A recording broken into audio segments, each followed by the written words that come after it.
بسم اللہ الرحمن الرحیم۔ السلام علیکم۔ آج کی گفتگو کا عنوان ہے تصور خدا، علم کلام اور فطری استدلال۔ ہم سب لوگ جو خدا کو مانتے ہیں اور اسی کو حقیقی معبود اور خالق سمجھتے ہیں، یہ چاہتے ہیں کہ دنیا بھر میں اس خدا کا تعارف کروایا جائے۔ جو لوگ اس خدا کو نہیں مانتے ان تک اس خدا کی موجودگی کا اثبات اور استدلال پہنچایا جائے۔ اس سب میں مسلمان ہمیشہ سے سرگرم رہے ہیں اور انہوں نے خدا کے وجود اور خدا کی حقانیت اور صداقت پر مختلف استدلالات پیش کی ہیں۔ ہم آج کی گفتگو میں جاننے کی کوشش کریں گے کہ ہمارے ہاں جو بالعموم خدا کے وجود کے حوالے سے مسلم تہذیبی پس منظر میں استدلال پیش کیا جاتا ہے، جو علم کلام کا ہے، وہ کیا ہے، اور اس کے مقابل میں جو فطری استدلال خود خالق کی کتاب پیش کرتی ہے وہ کیا ہے۔ اس پس منظر میں نے ایک تحریر لکھی تھی، میں اسی تحریر کے اقتباسات پڑھ کے اس کی شرح و وضاحت کروں گا۔ میں نے لکھا ہے کہ مسلمانوں کی علمی روایت میں خدا کے وجود کے اثبات اور اس کی صفات کی تفہیم اور توضیح کے حوالے سے دو نمایاں طرز فکر سامنے آتے ہیں۔ یعنی صرف یہ موضوع زیر بحث نہیں ہوتا کہ خدا موجود ہے، بلکہ جب خدا کے وجود کو آپ ثابت کرتے ہیں تو بہت سارے سوالات پیدا ہوتے ہیں اس کی صفات کے حوالے سے، اس کی ذات کے حوالے سے، تو پھر ان کی بھی اسی پس منظر میں وضاحت کی جاتی ہے۔ دو نمایاں طرز فکر سامنے آتے ہیں، ایک وہ جو قرآن کے سادہ فطری اور وجدانی استدلال پر مبنی ہے، سادہ فطری اور وجدانی استدلال، اور دوسرا وہ جو علم کلام کی پیچیدہ تجریدی اور فلسفیانہ تعبیرات سے وابستہ ہے۔ دو نوعیت کے رجحانات سامنے آتے ہیں، ایک وہ جو بہت سادہ ہے اپنے آرگومنٹ میں، اپنی پیشکش میں، اپنی بنائے استدلال میں، اور وہ فطری ہے۔ فطری سے کیا مراد ہے یہ آگے مضمون میں زیر بحث بھی آئے گا، لیکن ایک ابتدائی سے تاثر کہ جب وہ پیش کیا جاتا ہے تو ہر انسان کی فطرت اس کو قبول کرتی ہے۔ اس کے مقابل میں جو علم کلام کا استدلال ہے وہ بہت پیچیدہ ہے، اس کے اندر منطقی قضایاں ہیں، اس کے اندر آپ کا کائناتی مشاہدہ ہے، اس کے اندر قیاس و استنباط ہیں، اس کے اندر کچھ تاریخ ہے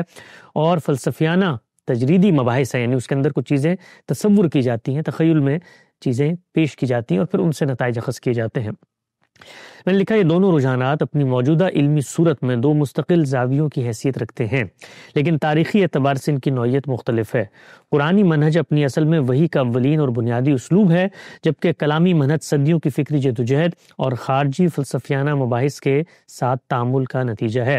یہاں جو تعارض پیدا ہوا ہے وہ محض اصطلاحات کا اختلاف نہیں تھا، بلکہ زاویہ نظر اور طرز استدلال کا اختلاف تھا، اور یہی اختلاف بعد میں انسانی شعور کے باطن میں اتر کے ایمان کے ذوق اور فہم کی نوعیت کو بدل دیتا ہے۔ بتانے کی کوشش کی ہے کہ جو دو رجحانات ہیں یہ ایسا نہیں ہے کہ کوئی لفظی نزاع ہے یا اصطلاحات کا کوئی اختلاف ہے، بلکہ یہ دونوں ایک منفرد زاویہ نظر اور پوری بنائے استدلال کا نیا نظام رکھتے ہیں جو آپس میں موافقت نہیں رکھ سکتا، اور جب ایک نظام کو آپ مانتے ہیں تو پھر اس کے کچھ نتائج ہوتے ہیں، دوسرے کو مانتے ہیں تو اس کے کچھ نتائج ہوتے ہیں، اور وہ نتائج سامنے بھی آئے۔ آگے میں نے لکھا ہے کہ پہلا زاویہ نظر فطری استدلال پر مبنی ہے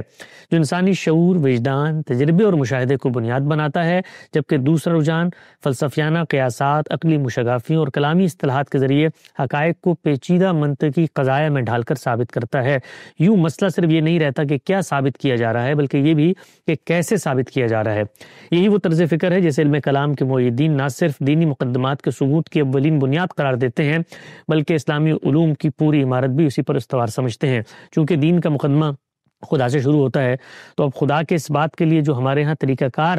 پیش نظر رہا امت کی علمی تاریخ میں، اس کو علم کلام کے معیدین یا اس کے احباب پیش کرتے ہیں۔ تو وہ نہ صرف یہ کہ اس کو پیش کرتے ہیں بلکہ وہ اس کو دین پر ایمان، غور و فکر اور خدا کے وجود اور اس بات کی اولین بنیاد بھی قرار دیتے ہیں، اس پورے کے پورے منہج کو۔ ان کے نزدیک جو لوگ اس چیز کو درست سمجھتے ہیں، ان کے نزدیک جیسے فقہ انسانی افعال سے متعلق شرعی احکام کو منظم کرتی ہے اور اصول فقہ ان احکام کے استنباط کے لیے ایک نظریاتی سانچہ فراہم کرتی ہے، اسی نوعیت کے ساتھ علم کلام ایمان کے مقدمات، عقائد کی تعریفات اور تصور الوہیت و رسالت کی تشکیل میں کلیدی حیثیت رکھتا ہے۔ ان کے مطابق تفسیر، حدیث اور فقہ جیسے علوم وحی کی نوعیت، نبوت کی حقیقت، انسانی فعل کی ذمہ داری اور خدا کے افعال کی حکمت جیسے بنیادی سوالات کے جوابات علم کلام ہی سے اخذ کرتے ہیں۔ اسی لیے وہ عقل و نقل کے باہمی تعلق، جبر و اختیار کی کشمکش اور خیر و شر کی فکری تعین میں فیصلہ کن معیار علم کلام کے منہاج ہی کو قرار دیتے ہیں۔ علم کلام کے حق میں یہ تصور اس تاریخی پس منظر سے جڑا ہوا ہے جس میں مسلم تہذیبی فکر کو پہلی بار منظم فلسفیانہ چیلنجوں کا سامنا ہوا۔ جب مسلمانوں کا سامنا یونانی فلسفے، منطق اور الہادی اعتراضات سے ہوا تو عقل و وحی کے تعلق کو منظم کرنے کی ضرورت محسوس ہوئی اور اسی سے علم کلام کے مختلف مکاتب فکر وجود میں آئے۔ اس پس منظر میں ایک فریق نے موقف اختیار کیا تھا کہ عقل ایمان کی راہ میں معاون ہے مگر بنیادی میزان وہی ہے، عقل وحی کی معرفت کا ذریعہ ہے، حاکم نہیں۔ اس کے برعکس دوسرے فریق نے عقل کو ماخذ اول قرار دیا اور حسن و قبح، عدل و ظلم اور توحید جیسے بنیادی تصورات کی تعین میں اسے خود مختار مانا، جبکہ وحی کو اس کی تصدیق و تکمیل کا ذریعہ سمجھا۔ یوں علم کلام کے دو بڑے رجحانات سامنے آئے اور رفتہ رفتہ اس علمی منہج کی سمت فطرت، شعور اور قرآنی شہادت کے سادہ اسلوب سے ہٹ کر ایک فلسفیانہ اور منطقی طرز پر مرتکز ہو گئی۔ بتانے کی کوشش کی ہے کہ جس وقت علم کلام اس طرح پہ چلا اور ان کو الزامی سوالات کا سامنا کرنا پڑا، مختلف جو فلسفے دنیا میں ابھر رہے تھے، الہادی نقطہ نظر ابھر رہے تھے، ان کے ہاں خود اپنا ایک علم کلام تھا جس سے وہ خدا کے وجود کا انکار کرتے تھے۔ اس پس منظر میں جب ہمارے لوگوں نے جوابات دینے شروع کیے تو اس میں پھر یہ بحثیں پیدا ہوئیں کہ وحی کا مقام کیا ہے، وحی کیا عقل کے بنا بھی سمجھی جا سکتی ہے، عقل کا مقام کیا ہے۔ تو اس پس منظر میں ایک پورا کا پورا نظام فکر تشکیل ہوا۔ یہ فلسفیانہ تشکیل جتنی بھی منظم دکھائی دیتی ہو، ایمان کے مقدمے کو اس کے فطری اور وجدانی تناظر سے ایک بالکل مختلف سمت میں لے جاتی ہے۔ یہاں سے دونوں مناہج کا اصل فرق خود بخود نمایاں ہونے لگتا ہے، کیونکہ ایک طرف ایمان کو انسان کے زندہ تجربے اور مشاہدے اور داخلی شعور کے ساتھ جوڑ کر دیکھا جا رہا ہے، اور دوسری طرف اسے فلسفیانہ تصورات، تجریدی مقدمات اور مابعد طبیعتی قضائے کی صورت میں مرتب کیا جا رہا ہے۔ چنانچہ علم کلام کا طرز استدلال اگرچہ اپنی ظاہری ترتیب اور منطقی ساخت میں سائنسی اور ریاضیاتی طور پر منظم دکھائی دیتا ہے، لیکن حقیقت میں یہ دین کے اس وجدانی، فطری اور انسانی شعور سے وابستہ اسلوب دعوت سے بالکل مختلف ہے جس کی بنیاد خود قرآن مجید نے رکھی اور جسے رسول اللہ صلی اللہ علیہ وسلم اور ان کے صحابہ نے اختیار فرمایا۔ بحثیں جب آپ پڑھیں گے اس علم کلام کی، آپ نے گزشتہ دنوں بھی کچھ بحثیں سنی ہوں گی، ان جنرل آپ جب اس کا مطالعہ کرتے ہیں تو لگتا ہے کہ ایک بہت بڑا گہرا منظم فلسفہ ہے، چاہے وہ دلیل حدوث عالم کی بات ہو یا چاہے دلیل امکان و وجوب کی بات ہو، اس کے اندر بظاہر عقلی منطقی قضایا پیش کی جا رہے ہوتے ہیں اور ایک پورا کا پورا منہج بنتا ہے، پورا کا پورا نظام بنتا ہے استدلالات کا۔ لیکن جب آپ اس کو پڑھنا شروع کرتے ہیں اور اس پر غور و فکر کرتے ہیں تو اندازہ یہ ہوتا ہے کہ یہ ایک ایسی چیز ہے جیسے انسان کسی چیز کو ثابت کرنے کے لیے ایک فلسفہ بناتا ہے، اور اس کے بالمقابل جب آپ فطری استدلال پہ آتے ہیں تو وہاں پر کوئی فلسفہ نہیں بنایا جا رہا ہوتا، کسی چیز کو عقل سے ثابت نہیں کیا جا رہا ہوتا، بلکہ کچھ حقائق کی طرف توجہ دلائی جا رہی ہوتی جس سے آپ کی فطرت، وجدان، باطن، شعور، شخصیت، یہ سب چیزیں اس کو قبول کرنے کے لیے آپ لپکتی ہیں۔ یہاں پر استدلال سے مسکت کیا جاتا ہے، قضایا سے ایک نتیجہ برآمد کیا جاتا ہے، اور وہاں پر بنیادی طور پہ حقائق کی معرفت کی طرف توجہ دلائی جاتی ہے۔ کیسے ہوتا ہے یہ آگے زیر بحث آئے گا۔ یہ فرق اس وقت پوری وضاحت کے ساتھ سامنے آ جاتا ہے جب ہم ایمان کے مقدمے کو کائنات کے سب سے قریب ترین تجربے یعنی انسان کی تخلیق میں دیکھتے ہیں۔ بے جان غذائی عناصر کا نطفہ بن جانا، پھر اس نطفے کا بیضے کے اتصال سے غیر مرئی مرحلے سے گزرتے ہوئے 9 ماہ میں شعور و ارادہ رکھنے والی ہستی میں ڈل جانا، یہ پورا سفر محض مادے کی کیمیائی صفات کا ظہور نہیں بلکہ ایک ارادی، علیم و حکیم فاعل کی قطعی شہادت ہے۔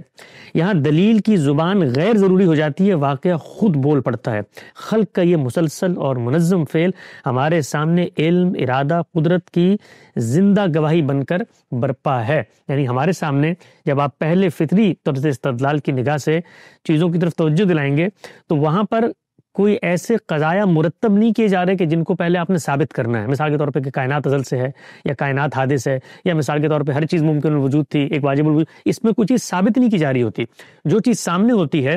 وہ آپ اپنا ثبوت ہوتی ہے۔ تو دیکھیے اس میں جو سب سے قریب ترین تجربہ ہوتا ہے جو قرآن کا فطری وجدانی استدلال ہے، اس کی تفصیل آگے شروع ہوگی، وہ انسان سے شروع ہوتا ہے۔ تو انسان کیا ہے؟ ہم یہ جانتے ہیں کہ انسان بنایا گیا ہے، وہ بننے کا عمل چونکہ خود ہمارے اپنے ذریعے سے ہو رہا ہوتا ہے۔ ہم یہ جانتے ہیں کہ جو بے جان غذائی عناصر ہم کھاتے ہیں، آٹا، گیہوں، دال، چاول، ان کے اندر کوئی اس طرح کا پوٹینشل صلاحیت نہیں موجود کہ جس کے ذریعے سے انسان کی تخلیق ہو جائے۔ تو ہمارے سامنے اس مادے سے حیات پیدا ہوتی ہے، ہم کھاتے ہیں تو اس سے ایک نطفہ اور بیضہ بنتا ہے، اس مادے میں حیات سے جو چیز وجود پذیر ہوتی ہے وہ شعور کے ساتھ ہوتی ہے۔ تو خلق کا یہ عمل جا بجا بکھرا ہوا ہمیں نظر آتا ہے، خود ہماری تخلیق اس کا ولین ترین مظہر ہے۔ کیسے اس کو قرآن مجید آگے بیان کرتا ہے وہ ہم پڑھیں گے، لیکن اگر آپ دیکھیں تو سب سے قریب ترین کا تجربہ ہے، اور اس تجربے میں کہ یہ چیز کہ ہم بطور انسان بنائے گئے ہیں، اس میں کائنات کی کوئی ہستی، چاہے وہ سائنس، فلسفہ، علم کلام، الہات،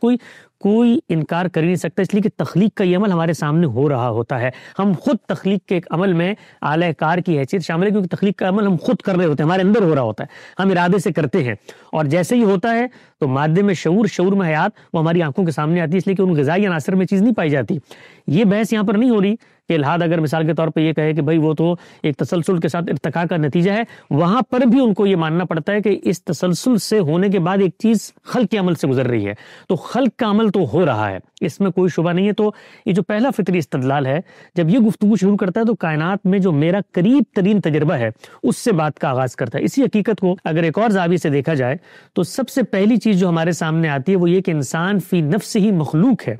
مذہب کا مقدمہ بھی دراصل اسی سادہ وجودی حقیقت سے شروع ہوتا ہے۔ وجودی حقیقت کا مطلب کیا ہوتا ہے؟ ایگزسٹینشل ایویڈنس، یعنی اس کے لیے مجھے کوئی قضایا مرتب کر کے، کوئی قیاسات کر کے کوئی استدلال نہیں کرنا کہ کائنات جو ہے وہ حادث ہے، وہ پہلے ازل سے وجود پذیر ہوئی، پہلے عدم میں تھی، عدم سے وجود پذیر ہوئی، کرتے کرتے معاملات یہ گئے، جب کوئی چیز عدم سے وجود میں آتی ہے تو اس کا مجھے کچھ نہیں کرنا۔ یہاں پر جو میں گفتگو کر رہا ہوں یا جو بات پیش کر رہا ہوں وہ میرے اور دنیا بھر کے درمیان ایک مشترک حقیقت ہے۔ اس کو بالکل اردو میں ہم کہتے ہیں آفتاب آمد دلیل آفتاب، یعنی سورج کا آنا ہی اس کی دلیل ہے، ہمیں کچھ بتانے کی ضرورت نہیں ہے۔ تو لکھا ہے میں نے کہ اسی حقیقت کو اگر ایک اور زاویے سے دیکھا جائے تو سب سے پہلی چیز جو ہمارے سامنے آتی ہے وہ یہ کہ انسان فی نفس ہی مخلوق ہے۔ مذہب کا مقدمہ بھی دراصل اسی سادہ وجودی حقیقت سے شروع ہوتا ہے۔ ہم جانتے ہیں کہ ہماری غذا کے بے جان عناصر نطفے تک کیسے منتقل ہوتے ہیں، نطفہ کس طرح انسان بن جانے کی پوری صلاحیت رکھتا ہے، اور بیضے کے اتصال کے بعد ایک نہ دکھائی دینے والی حقیقت کس طرح شعور، ارادہ اور شخصیت کی حامل ہستی میں بدل جاتی ہے۔ سب مراحل آنکھوں کے سامنے ہیں، اور پھر بھی ہم خوب جانتے ہیں کہ نہ خضا میں انسان پوشیدہ تھا، نہ مٹی میں، نہ اس کی کیمیائی ساخت میں، نہ کوئی ایسی قوت تھی جو خود بخود مادے کو حیات اور حیات کو شعور میں بدل دے۔ یہ سب کچھ تخلیق اور تخلیق کا یہ فعل اعلان کرتا ہے کہ انسان مخلوق ہے۔ اس اعلان سے کوئی شخص مفر اختیار نہیں کر سکتا۔ میں نے گزشتہ دنوں جب مضمون لکھا تو ایک صاحب نے اس فقرے کے اوپر کہ انسان مخلوق ہے ایک اعتراض کیا جو علم کلام کے پس منظر میں تھے۔ انہوں نے کہا آپ کو کیسے پتہ چلا انسان مخلوق ہے، یعنی بنا ہے؟ یہ تو ہم مختلف مادے کے مراحل میں تغیر دیکھتے ہیں، یعنی پہلے وہ چاول تھا، چاول سے وہ بیضہ بنا، بیضے سے وہ انسان بن گیا، تو خلق کا عمل کہاں ہوا؟ تو اس پر میں یہ عرض کرتا ہوں کہ جس وقت ہم اپنی زبان کے اندر کسی چیز کو وجود پذیر ہوتا دیکھتے ہیں تو اس کے لیے کیا لفظ اختیار کرتے ہیں؟ وہ تخلیق ہوئی ہے۔ یہاں یہ نہیں کہا جا رہا ہوتا کہ وہ عدم سے تخلیق ہوئی ہے، یہاں یہ کہا جا رہا ہوتا ہے کہ جس چیز سے وہ بنی ہے وہ چیز اپنے اندر یہ صلاحیت نہیں رکھتی تھی کہ وہ آپ سے آپ اس حتمی آخری شکل کا ظہور واضح کر دے۔ یعنی میرے سامنے لکڑی تھی لیکن میں نے کہا یہ میں نے میز بنائی ہے، تو آپ کہا تم نے کہا میز بنائی ہے، تو لکڑی سے صرف شیپ کی چینج ہونے سے میز بن گئی ہے۔ تو ہم وہاں پر بھی یہی کہتے ہیں کہ یہاں پر بھی خلق کا عمل ہوا، میں نے بنائی ہے یہ، تو بنانے کا یہ عمل ہے جو انسان کی صورت میں سامنے آتا ہے۔ اس کو دیکھیے خدا تعالیٰ بھی تخلیق ہی کہتے ہیں، کیسے کہتے ہیں آگے وہ زیر بحث آئے گا۔ تو انسان مخلوق ہے، انسان بنایا گیا ہے، وہ اپنے وجود سے اس کی شہادت دے رہا ہے کہ آٹا، گیہوں، دال، چاول، نطفہ، بیضہ اتصال، 9 مہینے مادر رحم میں رہنے کے بعد حیات پیدا ہونا مادے میں، اور حیات میں شعور پیدا ہونا، یہ پوٹینشلی چاول، آٹے، گیہوں کے اندر نہیں تھا۔ یہاں پر ایک عمل ہوا ہے اور غیر محسوس طریقے سے ہوا ہے، اور جس عطا معنویت کے ساتھ ہوا ہے اس کی آگے تفصیل آئے گی تو ہم سنیں گے کہ یہ چیز جس کو خلق ہونے سے اور خدا تعالیٰ اور فطری استدلال کیسے اس کی طرف متوجہ کرتا ہے، اس کو ہم سمجھنے کی کوشش کریں گے۔ تو میں نے لکھا ہے اور جب انسان خود کو مخلوق کے طور پر جان لیتا ہے تو اس کا اپنا شعور اسے اندر سے مائل کرتا ہے کہ وہ اپنے خالق کو تلاش کرے، یعنی کسی خارجی مقدمے کی کوئی ضرورت نہیں ہوتی، انسان کا داخل اس کو یہ بتا رہا ہوتا ہے کہ تمہارا کوئی خالق ہے۔ یہ تلاش اس وجہ سے نہیں ہے کہ ہر چیز کا خالق ہونا چاہیے،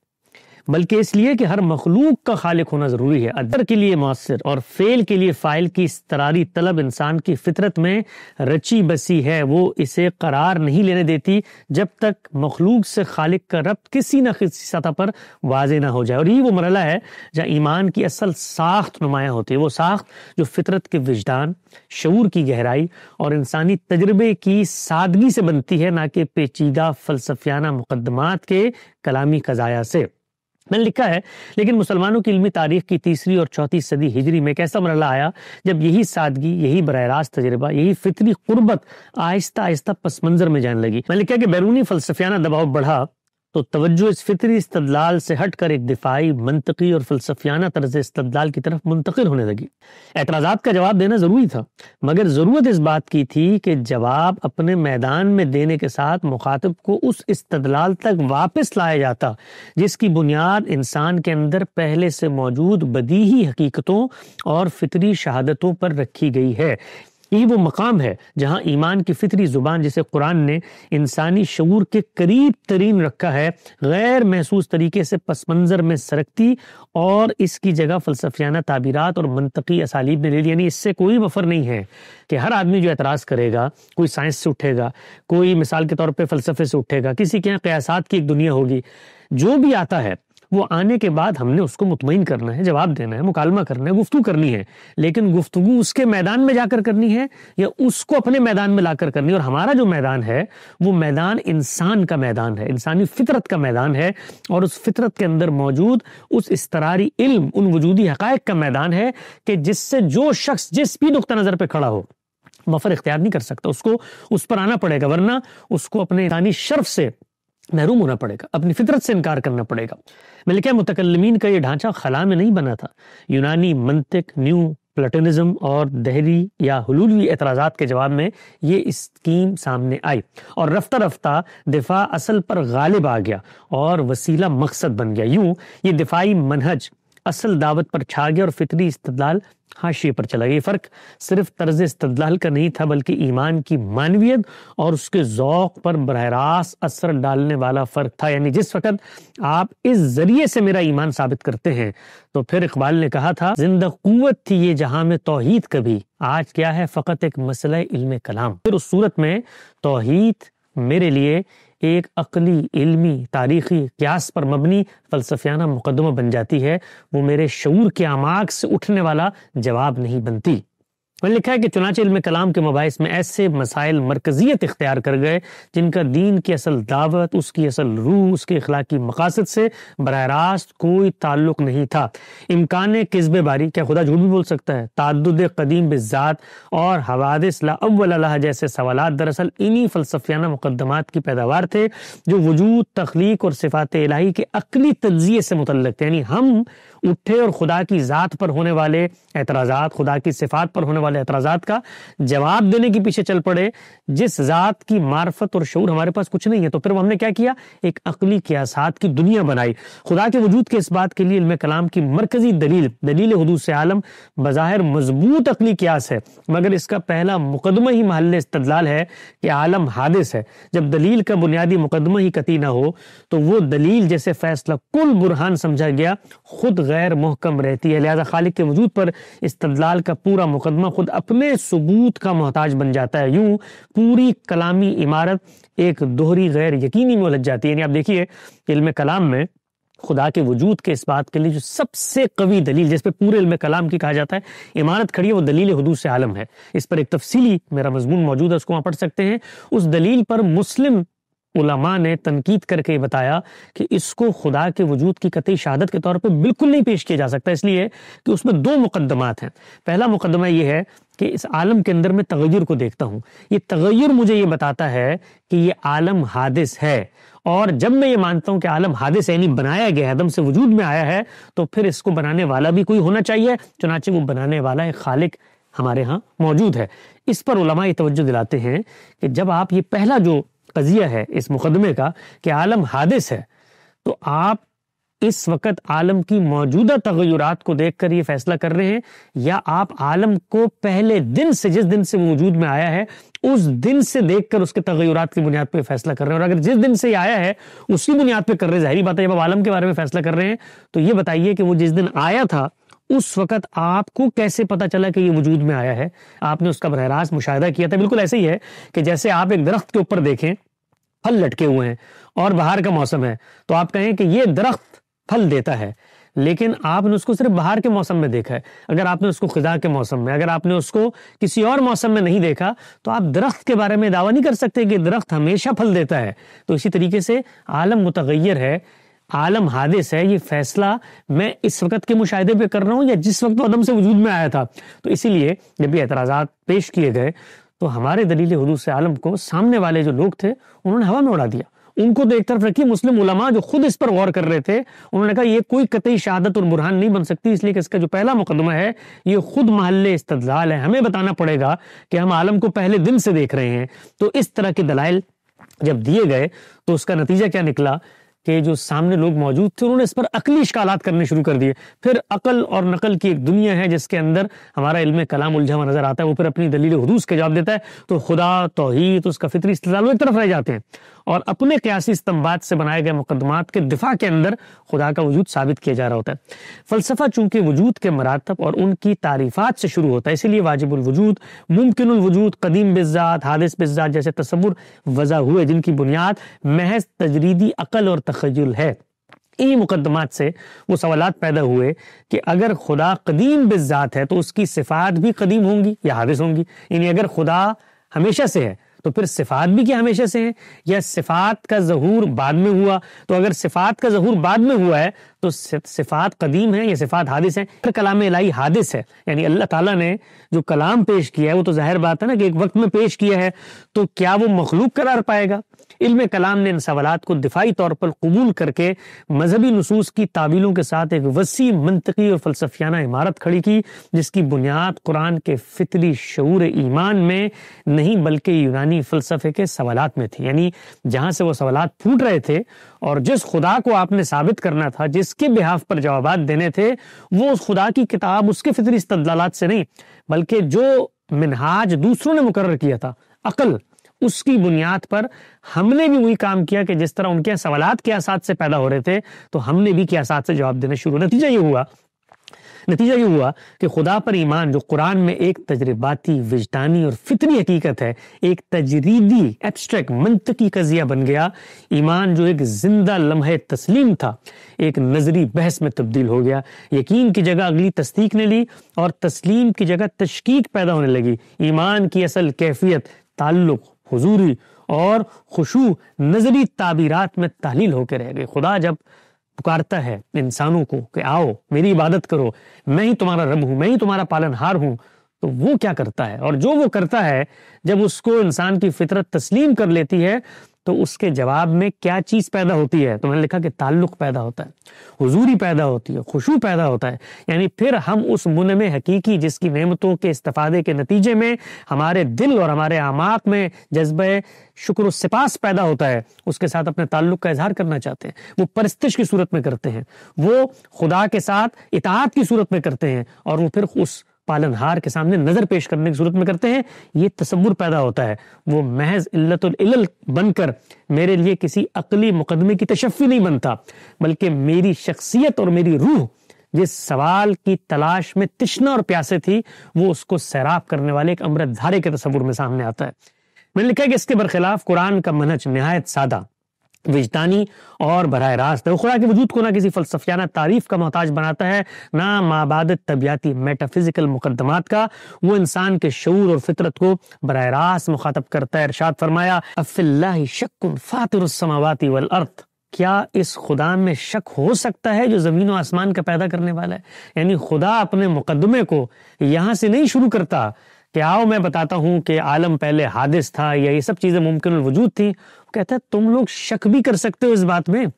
کہ اس کائنات کو بنانے والا خدا کے علاوہ بھی کوئی ہے۔ یہ دیکھیے، یہ دلیل کسی رسمی ساخت نہیں بلکہ وہ وجدانی ندا ہے جو انسان کے اندر پہلے سے موجود فطری شعور کو جگاتی ہے۔ کیا فرمایا؟ افرأیتم ما تمنون اانتم تخلقونہ ام نحن خالقون، یعنی تم لوگ جو نطفہ ڈالتے ہو کیا تم اسے پیدا کرتے ہو یا ہم پیدا کرنے والے ہیں؟ یعنی یہ سوال تو خارج از امکان ہے کہ تم مخلوق ہو، مخلوق تو تم ہو، تم دیکھتے ہو کہ تم بنائے گئے ہو۔ سوال کا خدا جواب ہم سے مانگتا ہے، ہم خدا سے اس سوال کا جواب مانگتے ہیں نا، اور لوگ اہل ایمان سے اپنے خدا کے اس بات کا جواب، خدا ہم سے جواب مانگتا ہے، مخلوق سے جواب مانگتا ہے اور پوچھتا ہے کہ تم مجھے بتاؤ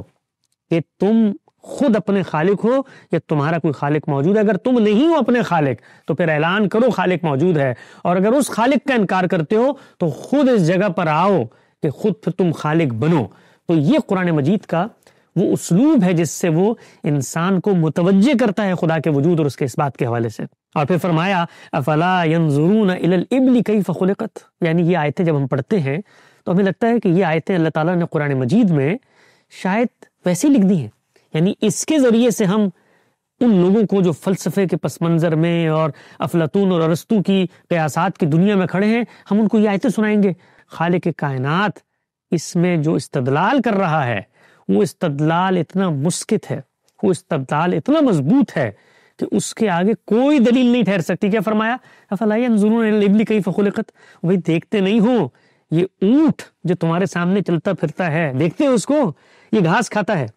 اور پھر صحراؤں میں تمہارے لیے دنوں پانی کو محفوظ کر کے سواری بنتا ہے، اور پھر تم اس کا دودھ پیتے ہو اور اس کا شکار کرتے ہو اور اس سے لذت اندوز ہوتے ہو۔ یہ سب کچھ جو تخلیق کی صورت میں گرد و پیش میں تمہیں نظر آتا ہے، یہ کیسے بن گئے، یہ کس نے بنائے ہیں؟ یہ بنے ہوئے ہیں، تم بھی جانتے ہو بنے ہوئے ہیں۔ افلا ينظرون الى الابل كيف خلقت، یہاں پر آپ دیکھیے وہ جو میں نے ایک سوال ذکر کیا تھا اسی علم کلام کے پس منظر میں کہ خلق کا عمل تو کہاں ہو رہا ہے جی، تو اللہ تعالیٰ بتا رہا ہے خلق کا عمل ہوا ہے، اونٹ کو نہیں دیکھتے کیسے تخلیق کیا گیا ہے، تو ہم اللہ تعالیٰ کو بھی جب اونٹ کہاں سے جی تخلیق ہوا، یہ تو مادے کے اجزاء کے اندر مختلف تغیرات سے اونٹ بن گیا، ایسا نہیں ہے۔ تو میں نے لکھا ہے کہ یہ نہ واجب الوجود کی اصطلاح ہے، نہ قیاس منطق، صرف مشاہدہ، تجربہ اور فطرت ہے، اور انہی کے ذریعے خدا کی پہچان ہے۔ چنانچہ قرآن خدا کو رب کے طور پر پیش کرتا ہے،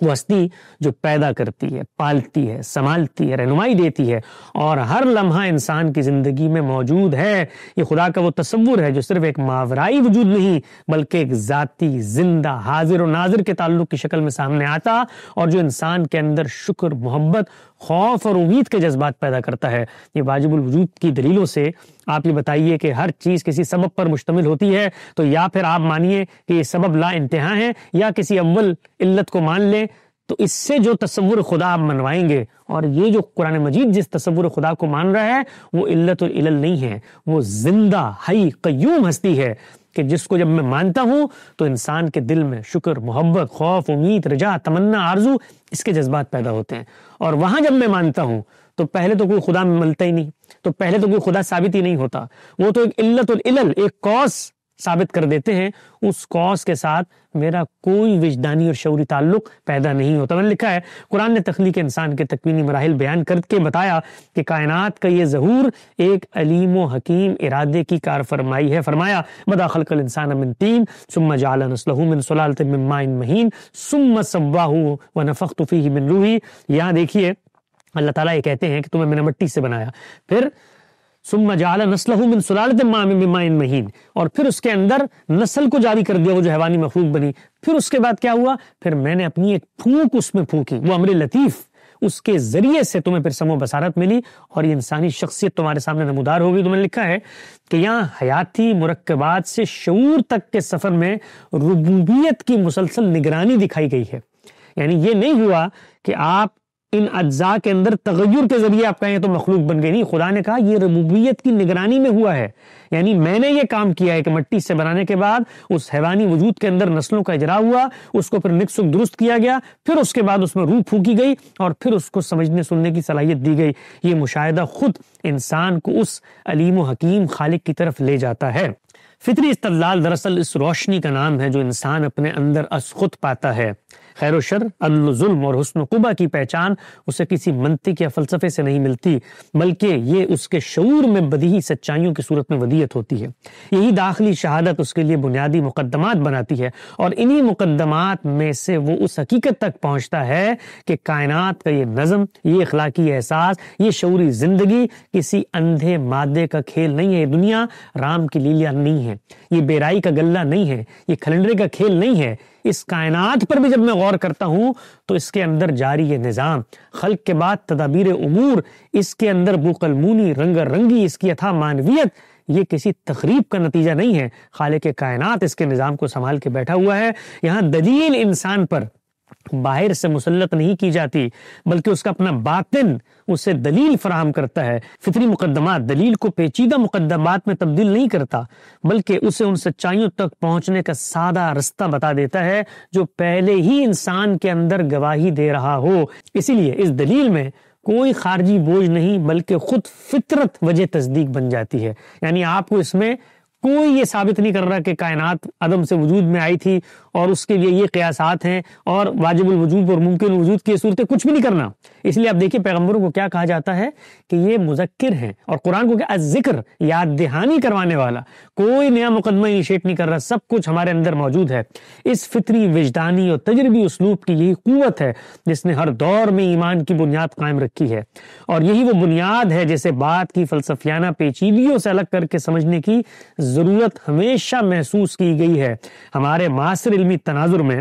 استاد مکرم جناب جاوید احمد غامدی علم کلام کی افادیت پر نقد کرتے ہوئے اسی فطری استدلال کی طرف توجہ دلاتے ہیں اور ایمان کے مقدمے کو دوبارہ فطرت اور وجدانی شعور کے دائرے قائم کرنے کی جدوجہد کرتے ہیں، پکار ہے ان کی. اور اسی طریقے سے امت مسلمہ کے بڑے نابغہ اور عبقری علماء ابن تیمیہ علیہ رحمہ کو آپ دیکھیں، اس کے بعد کرتے کرتے قریب عہد میں شبلی نعمانی علیہ رحمہ کو آپ دیکھیں، یہ سب اسی چیز کی طرف توجہ دلا رہے ہیں کہ خدا اتنا واضح ہے کہ اس کو اپنی منطق میں ڈھال کر مشکل نہ بناؤ. تو میں نے لکھا ہے کہ غامدی صاحب کے نے بھی یہی کوشش کی ہے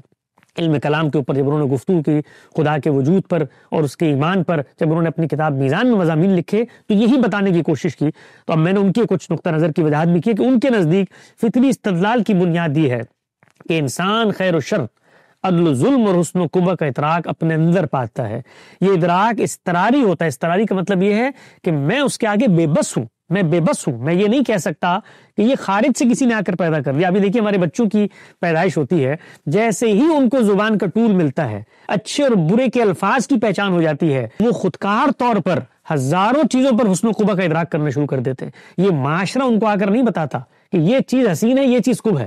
یہ چیز حسین ہے اور یہ چیز بری ہے. نہیں، ان کا وہ شعور خود سے کام کرنا شروع کر دیتا ہے. یہی معاملہ انسان کے اخلاقی شعور کا ہے، اس کے حصے جمالیات کا ہے. جیسے ہی ان کو زبان ملتی ہے تو وہ آپ سے آپ کام کرنا شروع کر دیتے ہیں. تو میں نے لکھا ہے